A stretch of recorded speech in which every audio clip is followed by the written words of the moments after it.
high-resolution spectroscopy to study young stellar objects, and in particular the connection between accretion disks and mass outflows. And today she will talk about winds from young stars and their accretion disks.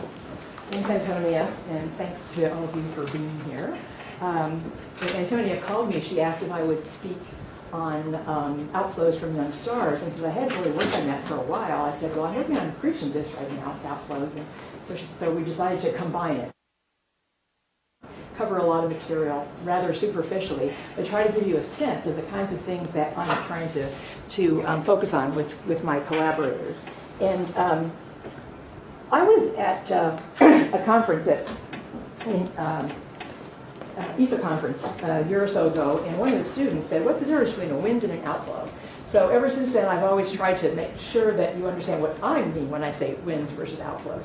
When I say outflows, I mean this kind of a thing, spatially extended mass ejection. It's very dramatic.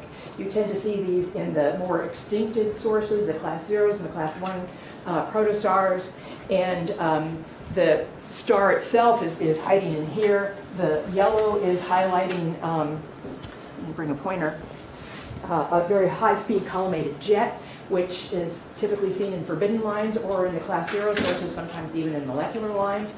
And then it's surrounded by a slower moving outflow of typically molecular gas, which also has the ability to sweep up surrounding material. So when I say outflow, that's what I'm referring to.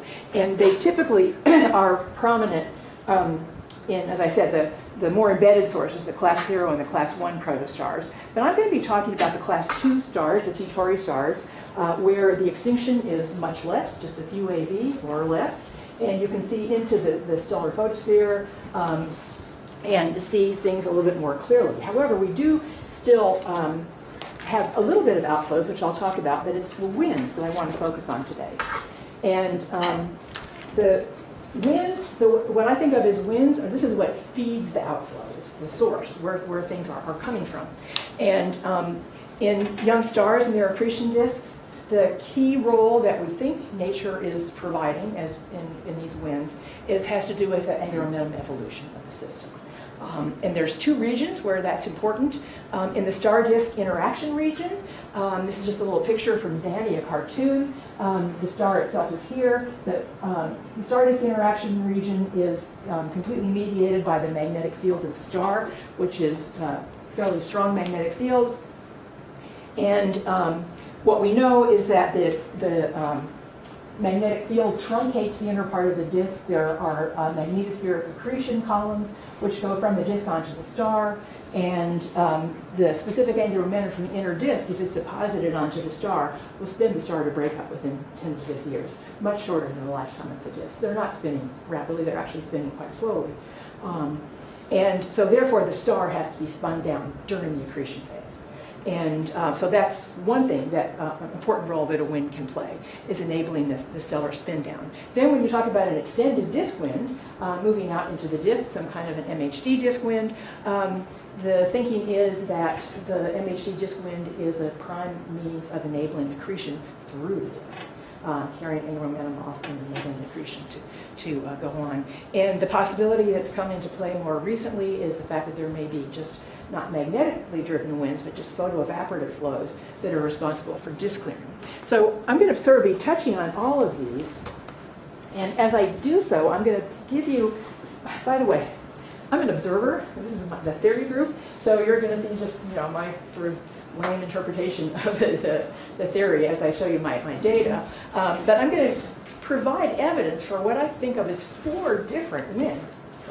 2 from the star-disk interaction region and 2 from the extended disk, all of them being accretion powered, and that basically just means that the luminosity in the diagnostics for the wind is correlated with the accretion luminosity. And what I'm going to try to do is to show you how we are trying to establish the relative contributions from these different winds to the total mass loss rate from the whole system. I'm not going to spend too much time talking about accretion rates or accretion luminosities. That's a fairly well-established process at this point that we understand how to do that. So it has to do with monitoring what's going on to the mass that's accreted onto the star. So that's just going to be happening in the background, and I'll be talking about it. So I like to organize my thinking with the strongest forbidden lines that you can see in the optical spectrum in these class 2 stars, T-Tauri stars. And the strongest line is the forbidden oxygen 1 line. And if you look at the references here, this goes back a long time ago, my collaborators and I identified that there are 2 kinematic components in the forbidden lines, and they have different line ratios. They're clearly distinct. One of them we call the high velocity component, the other one the low velocity component. Both of them are accretion powered by the definition I gave you before, and that their line luminosities are correlated with the accretion luminosity. Now the high velocity component isn't really a wind, it's an outflow, it's a microjet.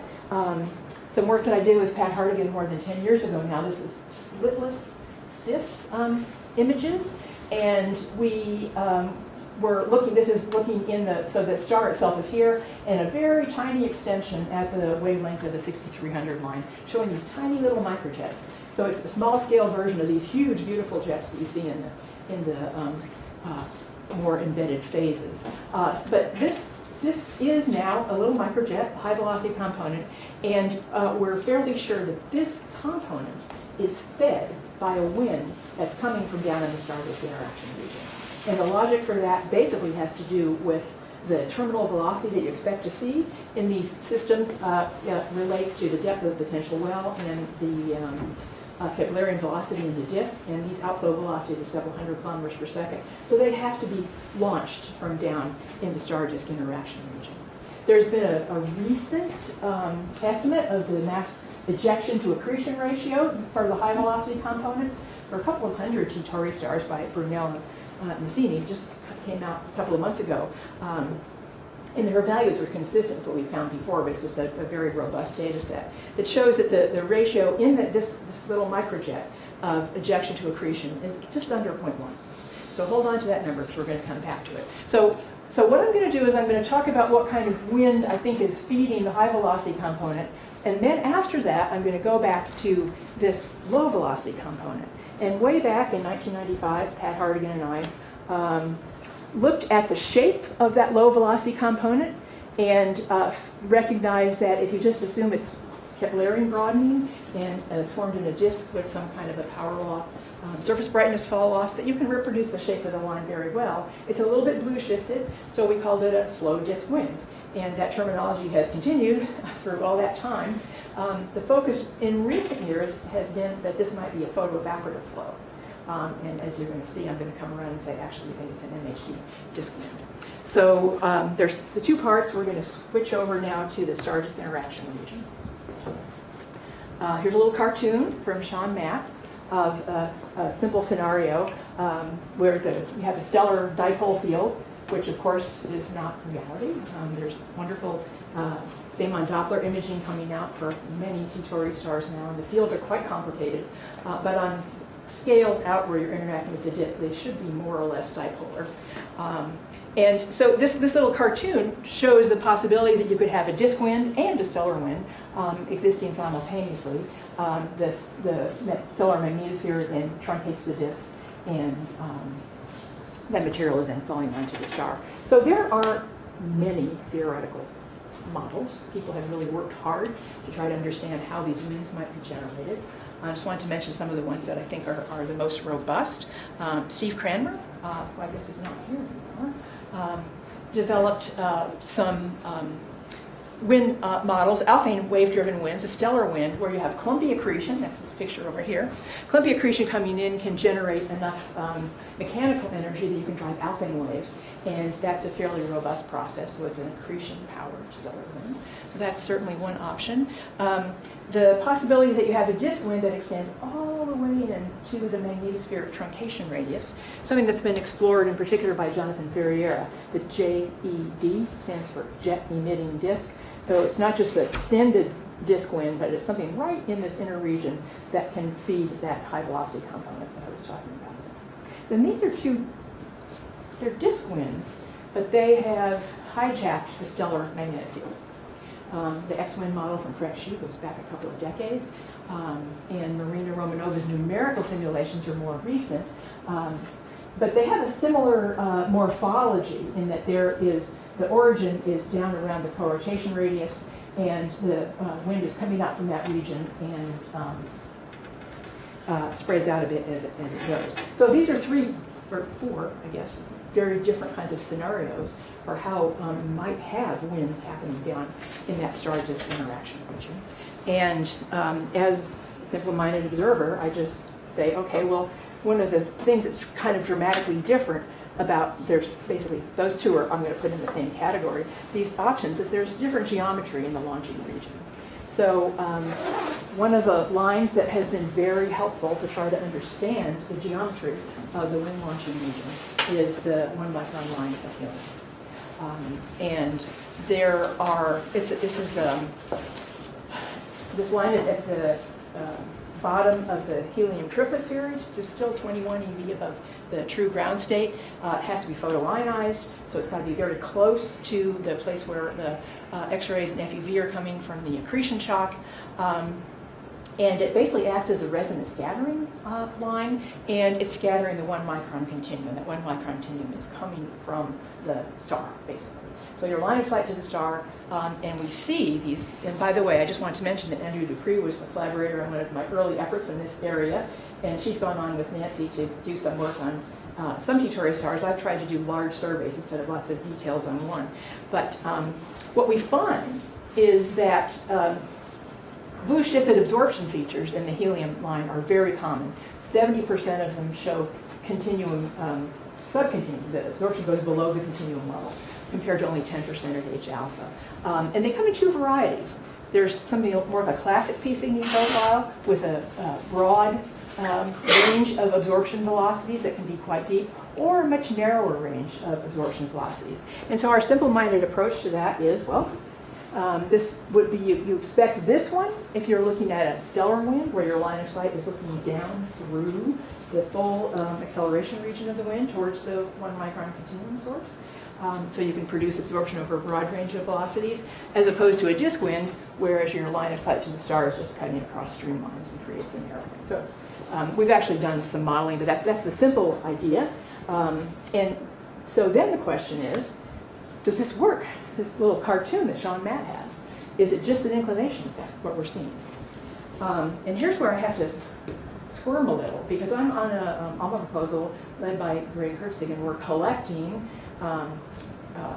ALMA images of disks around all the Taurus stars, which are in my sample here, but I haven't had time to look at them yet. So in another month, I should be able to give you a much better explanation I'm going to give you now. But right now, of the sources that I feel pretty confident about saying are pretty face-on, you've got a nice stellar wind, and are closer to edge-on, you've got a nice disk wind. So at least the preliminary thing looks like it goes in the same way, and that probably simultaneously both a stellar and a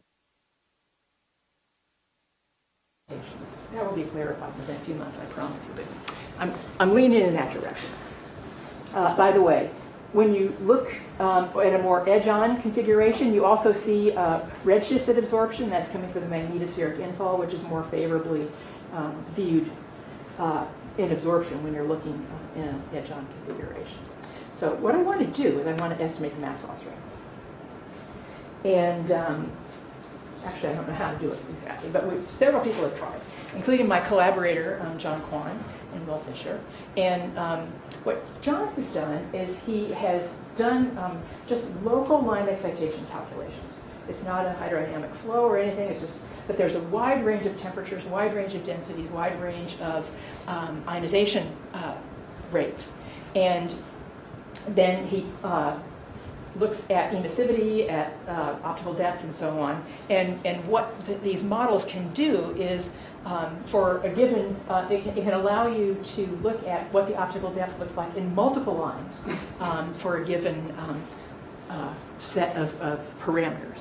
And so, for example, if you take spectra like this, these are simultaneous optical and infrared spectra from high-res and near-spec on Keck.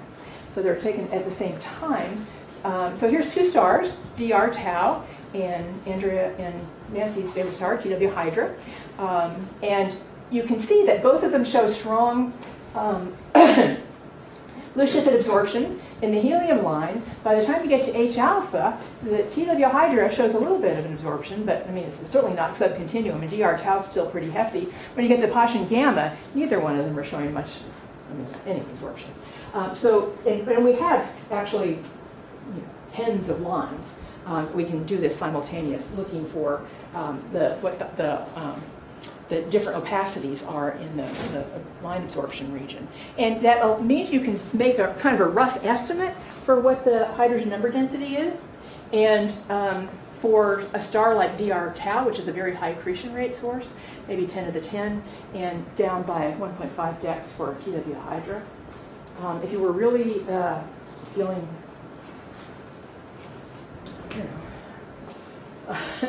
willing to take a risk, you could turn that into a mass loss rate by making lots of assumptions about opening angles and flows and so on. I've tried that on occasion, but in this audience, I just feel a little reluctant trying to do that with all these theorists. But if you did try it, making your best estimates, what you find are ejection to accretion rates that are about a factor of 0.1. I'm not going to actually put any numbers up there. You can do the same thing for the disk wind. Again, these are simultaneous. You can see the upper one, there's a more opacity in the wind than there is in the lower one. In this case, the number densities are different by a factor of 10. So this is, ideally what you'd have is this really detailed set of local line excitation calculations coupled with radiative transfer in a hydrodynamic model. There's only one person that I know of that's really tried to do a full hydrodynamic calculation, and that's Yurichi Kurosawa, working with Marina Romanova and collaborators. And this is the Torus 2D radiative transfer code, but they just take one schematic range of temperatures for the wind and one X-ray flux, and they take an accretion rate onto the star and run 7 solar masses per year. And then they generate the same kinds of line profiles that we're observing, the 1 micron helium line, the H alpha, and the Paschen gamma. The emission in these models is coming entirely from the accretion flow. Nothing is coming from the wind, either the stellar wind or the disk wind.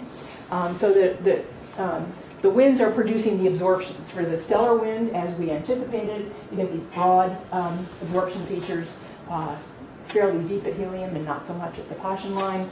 And same thing over here for the disk wind, same kind of behavior.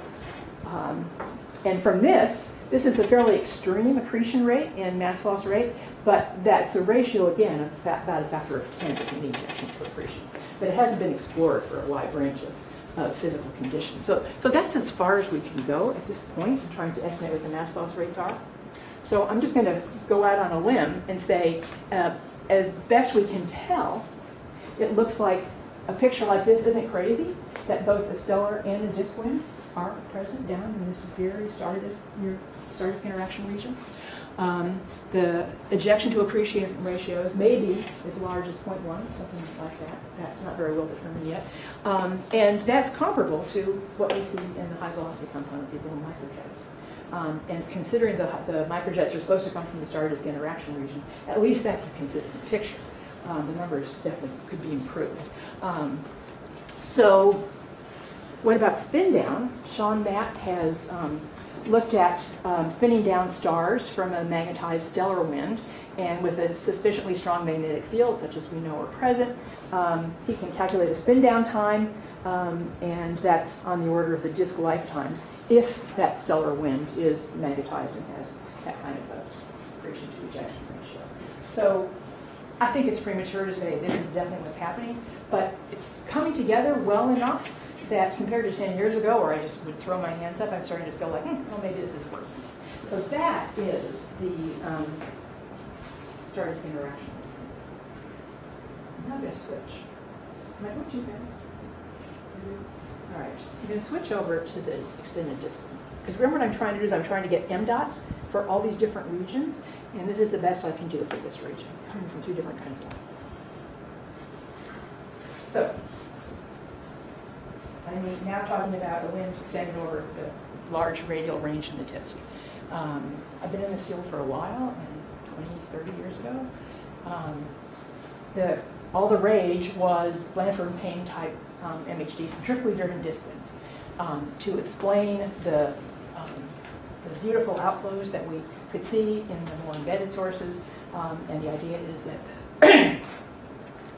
put my microphone out, that the wind would carry off angular momentum and allow the accretion rate to occur. And so there's a lot of effort put into trying to develop Bradford-Lane type models for the T-Tauri environment.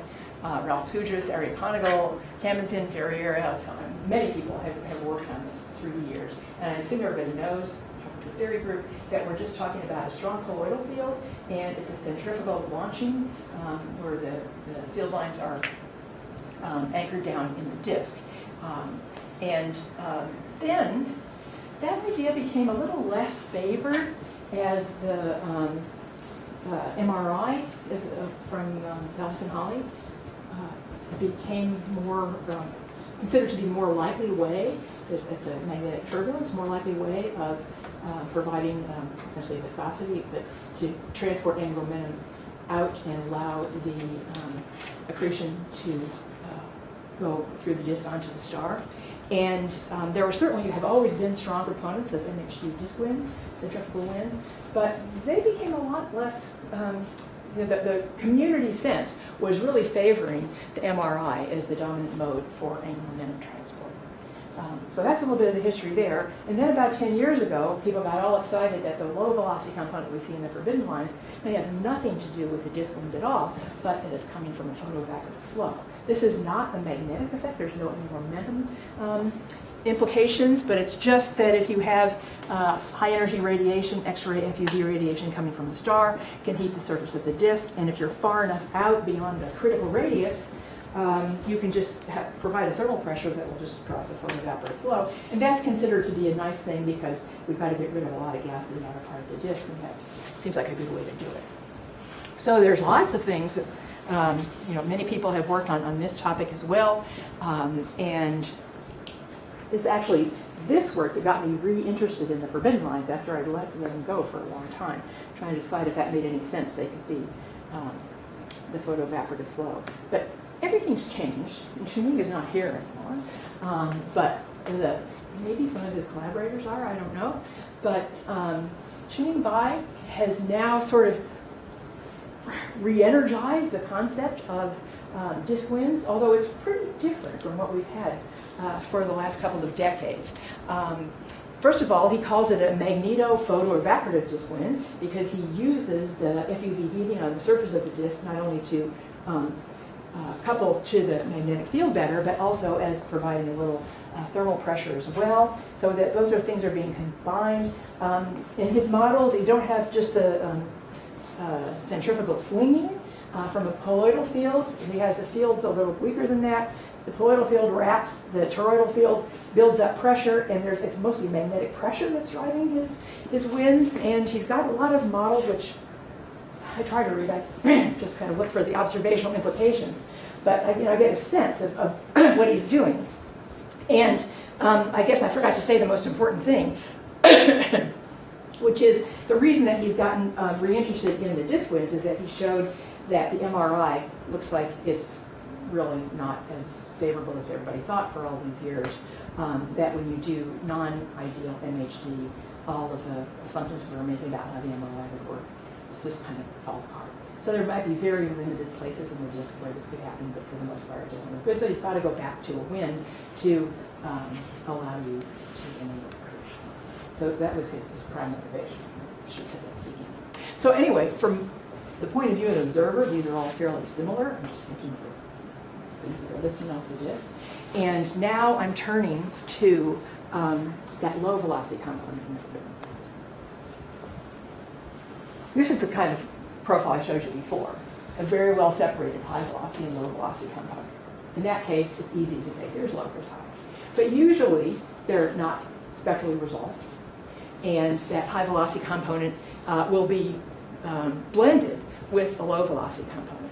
And so my collaborator, this is the part what I'm working on now with a number of people. My main collaborators are Ilaria Pascucci and Uma Gorty.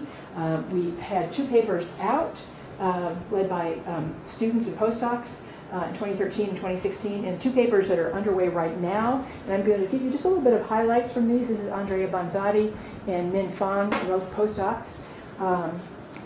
And they are working on this project as well. And then there's also other people that are working on the same kind of an idea. Antonella, Nada, Brunel, and Lucini, and a French group that's just had a paper come out in the last couple of weeks. So I'm going to kind of give you an integrated synthesis of all of these things, and then also show you what's happening for the papers that are underway in our group. So this picture is showing Gaussian fits. So you take a complicated profile and you fit Gaussians to it, right? You can do that. And you can always eventually get a number of Gaussians that will match your profile.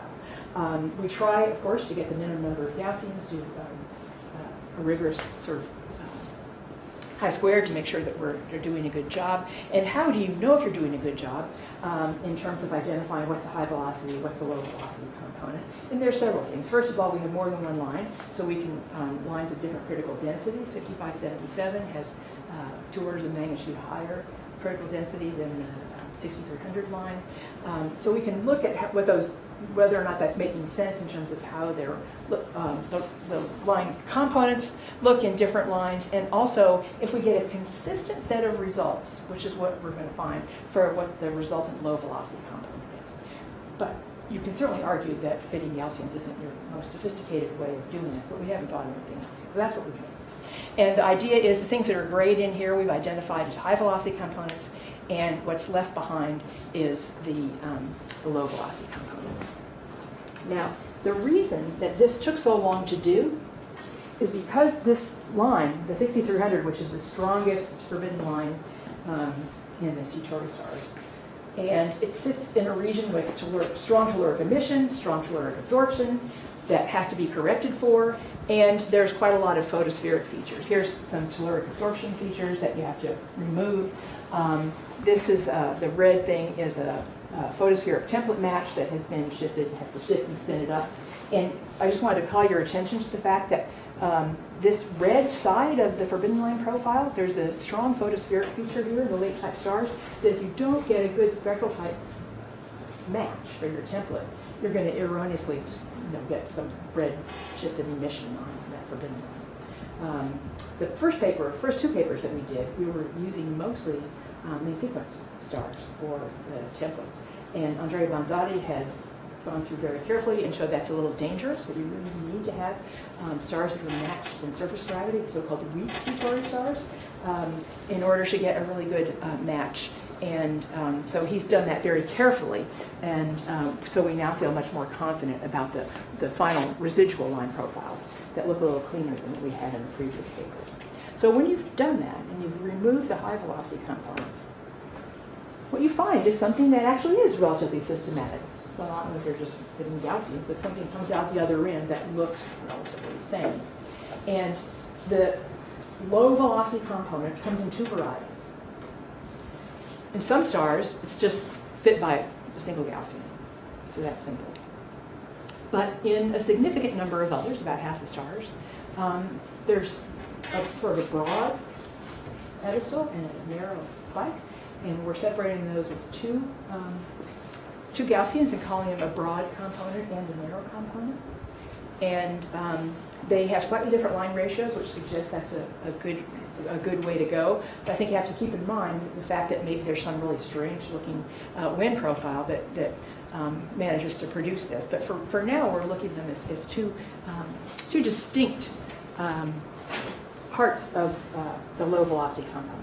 So the first thing I want to point out is that we now have a sample of like 70 stars that we've done this for, and both the broad and the narrow components are blue shifted, and the single components are actually added in this one as well. But they're primarily blue shifted. You can see that the dominant mode is blue shifted. The broad components are a bit more blue shifted than the narrow components. And these few things out here that look red shifted are ones that Andrea Banzotti is pretty sure that there was not a really good photospheric correction on that red side of the line. So we're holding those lightly. But the point of this is that means we're talking about wind. So when you have a Gaussian, there's only two things. You've got a centroid and a full wind at half max. So I'm going to talk about the full at half max first. And this is just a little cartoon from press release from ALMA, that shows, I just picked it because it has an edge-on disk and a face-on disk, right? And so if you're talking about Keplerian broadening to look at the line widths, then the ones with the broader widths would be more edge-on, and the ones with the narrow widths would be more face-on. And so what we did in our 2014 paper, and the French group has done this again for a larger sample of stars, is we have taken sources where we think we have a good inclination. This is going to be improved with all the data coming in. And plotted that against the full width half max divided by the square root of the stellar mass. We're going to talk about the Keplerian rotation. And the symbols are colored according to whether or not you're looking at a narrow component or a broad component. And the open symbols are from our earlier paper, which had more scatter. And then the closed symbols, the filled symbols, are from the French paper that's coming out here. But in both cases, what we concluded is that the narrow component covers a range of line widths, from just barely resolved up to about 50 kilometers per second. And if you assign that to a region in the disk with a branch of the Keplerian rotation velocities, that would put you out at about 5 AU, 5 to 10 AU, for where that features. In contrast, the broad component is formed considerably closer, at only about half of it. 0.5 AU, or maybe a little less than that. There's definitely scatter in that, and I think we're going to get the inclinations better. But we're looking at this as the line widths are telling us about the inclination probabilities, even in systems where we don't have inclination. Nobody's asking any questions. So what I'm going to do now is I'm going to give you just a few highlights from Andrea Bonzai's work. This is not all of it. I'm going to talk only about the kinematic results that he's getting for the systems that have both a broad and a narrow component. The ones that just show a single component are turning off to have some very interesting connection to the disk structure, which we're still trying to sort out, so I'm not talking about that. But these guys, with both the broad and the narrow, tend to be sources that have prominent high velocity components as well. The jets are there. So these are sort of the high accretion rate end of things. And so what Andrea has done is he's taken these are Gaussian fits. So you have a centroid and you have a full width half max. And he's taken, for each star, you take the two centroid velocities and the two full width half maxes for each component and just look at them against each other. So here's the centroid velocities, narrow component versus broad component, full width half max for narrow versus broad, and they go, pretty, for key choice stars, this is a fantastic correlation.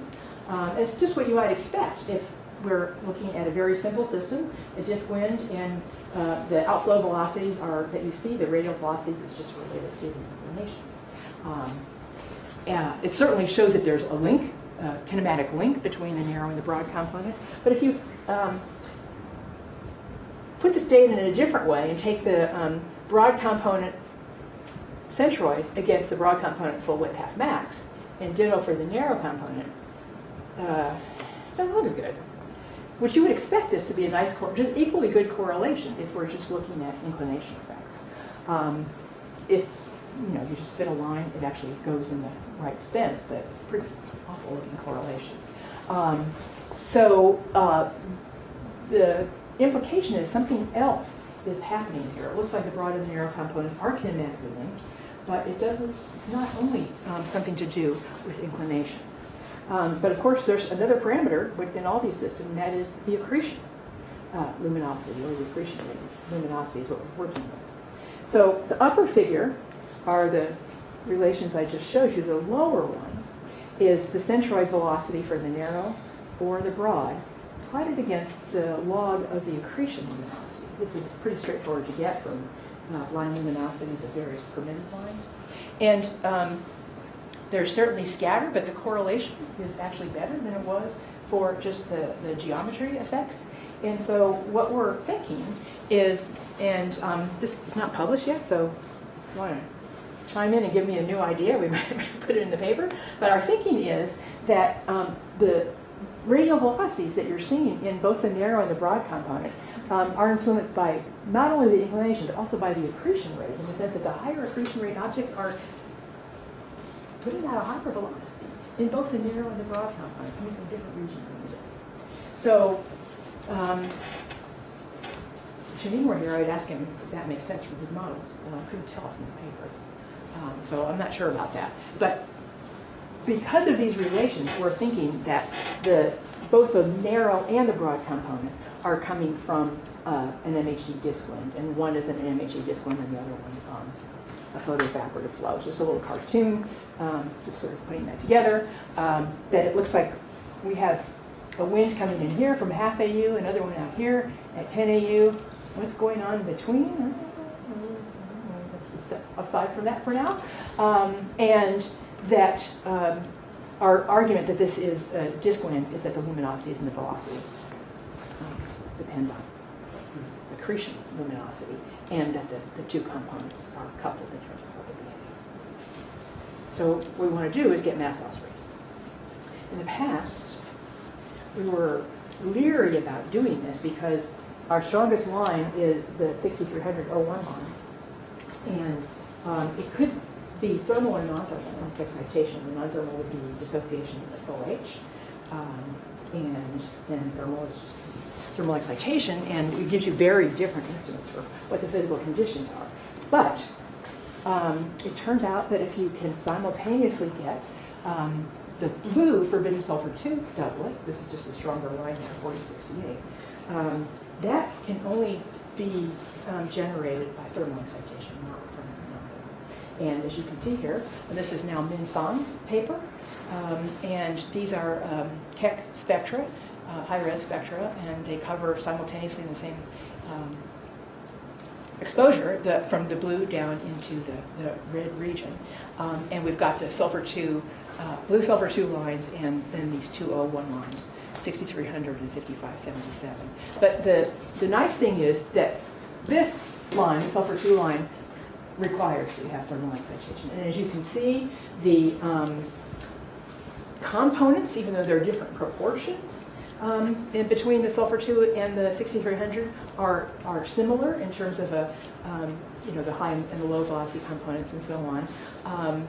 And I guess I should also point out they have similar critical densities, and their excitation energies are not that different from each other. So Min is going through a lot of work to try to get good estimates for this. I'm just going to show you like a simple idea here, which is that, that's weird. I have a gray, maybe can you see it? There's a grayed area that goes from here up to there, just barely see it. But that grayed area shows you that there is a very narrow range of line ratios extending in the log from down around here to up around there that you would expect if you had thermal excitation for the sulfur 2 and the 1. And these are for different temperatures, 5, 7, and 10,000. And when you look at where our data sit for both the narrow and the broad component, there's two exceptions, both in the TW hydro region. They're down here, so they probably are not thermal, but the rest of them are all happily sitting up here in this region. Of course, we have another pair of line ratios, 6300 to 5577. You'll see that in Min's paper. That sort of points to 7,000 is the more likely temperature. But the point is that it's a thermal excitation, so we can now make an estimate for the mass loss rate. Never been one, so it's easy to do that, right? Because they're awfully thin, and the luminosity of the line is going to be directly proportional to the mass of the gas. The mass loss rate will depend on the velocity scale and scale. So we've got a velocity from our profiles. The scale, we're just assuming that the scale height of the disk for the outflow is going to be comparable to the region where it's we think it's formed in the disk, so we're just using those values. And even before you put numbers in for the mass of the gas, you can compare the broad and the narrow. The sample covers 2 orders of magnitude in forbidden line luminosities. But any given star, the luminosity in the broad versus the narrow component is pretty similar. So the mass of gas you have in these two, the inner and the outer disk, that's shining in the O1 line is fairly similar. The narrow components are move more slowly, and they seem to be coming from a larger spatial extent. So you put that all together, and it sort of implies that ejection to accretion ratios from this region around 0.5 AU are about an order of magnitude or more larger than the ejection to accretion ratios in power particles. That is in disagreement with students. He expects the mass loss rate to increase as you go up. So anyway, that's the way we're interpreting the data right now. So that was a little bit of a surprise. If you want to actually get an MDOT, see what they're like, it's not too hard. You just have to assume a density and a temperature. We actually chose 10,000 because it gives a lower limit to the gas mass. If you choose 7,000, even more. And just putting in atomic parameters and so on. I don't want to make this go on too long, but what you find is that the ejection to accretion ratios for the broad component around 0.5, some scatter, definitely some scatter, and for the narrow component, more like 0.1. The high velocity component, which we think is being fed by the star-disk interaction, that ratio, ejection to accretion, was about 0.1, which sits in between. So it's like there's different mass loss rates coming from different regimes. And certainly the models of getting by suggest that you would have expected it to go in the opposite direction. So that's where we are with this right now. If you just look at this part on the extended disk wind, we think it's both the narrow and the broad components are formed in an MHD disk wind because of the things I've already told you. And if you look at Min-Fang's mass loss rate calculations, the dominant contributor to the mass loss looks to be the broad component coming from a few tenths of an AU out in the system. There's going to be a lot more in both of these papers, and they'll be out shortly. I just wanted to sort of hit some highlights. So that's as far as I'm going to go with this today. How did I do on time? Oh, I'm just about right.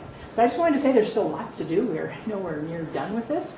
One thing we're going to have really soon is incorporating the Alma images for not only disk inclination, but also disk structure. It looks like the structure in the disk may have something to do with the lines that are not double, broad and narrow, but just a single component. But we're still sorting through that, so I don't want to say anything more about that right now. So this part is going to happen very soon.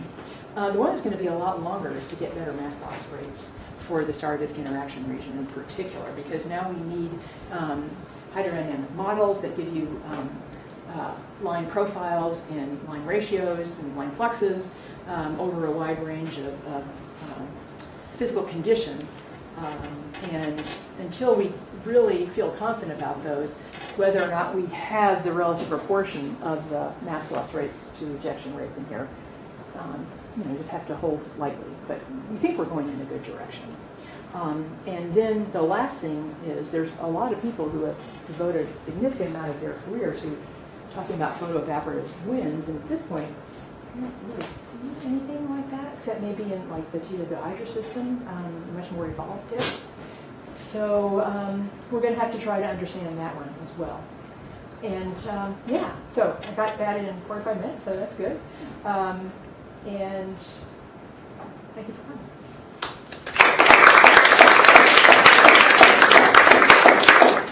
So we can take a few quick questions now, but we'll have plenty of time for discussion with Suzan and with Lisa.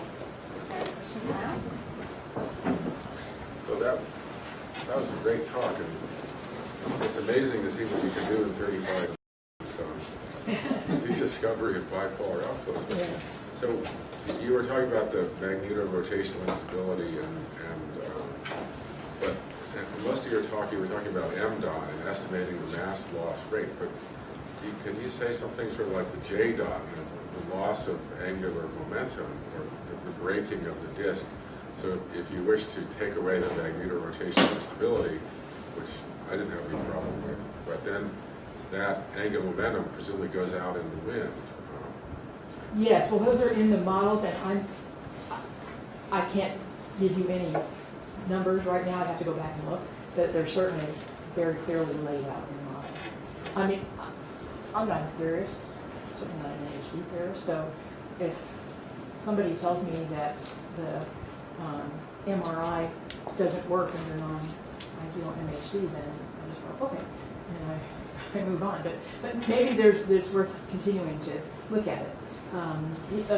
Shuning Bai is imagining that in the very outer part of the disk, it may still be important because the disk flaring means you can intercept a lot more. You have higher depth for the FUV penetration, and that might allow the MRI to flourish out there, and maybe in the very inner part of the disk, but through most of the disk. I mean, I'm just repeating. Yeah, it does seem like the non-ideal MHD is a bit incompatible with the driving mechanism for these outflows. Yeah, having all this come from the same disk, I completely agree. So if you've got some other ideas, please take our data and run it. Because our data certainly isn't fully compatible with the models. Hi, Susan. Nice talk. I don't know much about disks. Question, what is the escape velocity from these disks? Well, of course, it depends on where you are Yeah, in the disk. yeah, but I have the no part, idea. the part that I remember is that most of the theoretical models show what the terminal velocity is coming from a different region in the disk. By terminal, you mean escape? Yes. Yeah. Well, Okay. the velocity that finally gets in, Yeah. it's escaping, so it's in a wind, and that typically maps in pretty closely to the Keplerian velocity at that region in the disk. It can be amplified a little or dragged Okay, out a little. which is what? Well, it'll depend on where you are. Right, Depends but on the does mass it of the vary star. from like 1 to 1,000 or 20 to 30? Kilometers per second? Yeah. Oh, well, What do you? down in against the star, it's a couple hundred kilometers per second, and then it decreases as the square root of r as you go out. So, you probably can do it in your head better than I can. Well, just that you But- see those low velocity features. So that, But you're saying, therefore, if you equate it to the Keplerian velocity, it has to be far out. That's right. That's your argument. Okay. well, also the line widths suggest that It's they're narrow. coming Yeah, from. it's cool. Okay. But and the temperatures seem to be you were quoting like 7,000 degrees or something. Yes. Yeah. Because then I thought earlier you ascribed the helium absorption in part to a disk wind. But that's going to be, yeah, it's a word disk wind, but that's whatever, that could be an X wind or a Marina Romanova conical wind. That's happening right down in the star-disk interaction region. so not from the disk surface, because it's hard at 7,000 degrees. You're not going to see Yes. helium. Yeah. That's right. Okay. So, but all of that has to happen right down in that region. And some people still want to have a classic disk wind that pushes right up to the magnetic, where the magnetic field truncates the disk. Okay. And it won't be like these winds that are going across the whole disk. So, but all of those, in principle, could be temperatures like we see for the helium. But these low velocity components in the forbidden lines are formed much further out where the temperatures are low. And presumably they're heated by, just the stellar radiation from the accretion shock in particular, FUV and X-ray radiation that kind of keeps the uniform temperature across the disk. That's the logic. Okay. So, as I said, there's still lots to do. There's no answers, but the fact that there's multiple Too many moving regions parts. where Yeah. winds are emerging is interesting, and how do they connect to what we see in the more embedded sources? Those are kinds of things that we're trying to move toward. Okay, I suggest we take a break for pizza and then we can continue our discussion. Let's stay here.